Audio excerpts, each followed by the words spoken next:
ትንቢተ ሆሴዕ ምዕራፍ 3 እግዚአብሔርም የእስራኤል ልጆች ወደ ሌሎች አማልክት ቢመለሱና የዘቢብ ጥፍጥፍን ቢወድዱ እንኳ እግዚአብሔር እንደሚወድዳቸው አንተ ውሽማዋን የምትወድደውን አመንዝራይቱን ሴት ውደድ አለኝ።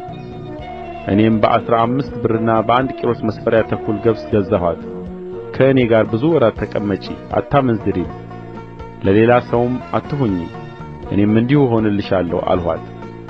የእስራኤል ልጆች ያለ ንጉሥና ያለ አለቃ፣ ያለ መሥዋዕትና ያለ ዓምድ፣ ያለ ኤፉድና ያለ ተራፊም ብዙ ወራት ይቀመጣሉና ከዚያም በኋላ የእስራኤል ልጆች ተመልሰው አምላካቸውን እግዚአብሔርንና ንጉሣቸውን ዳዊትን ይፈልጋሉ። በኋለኛውም ዘመን ፈርተው ወደ እግዚአብሔርና ወደ በረከቱ ይመጣሉ።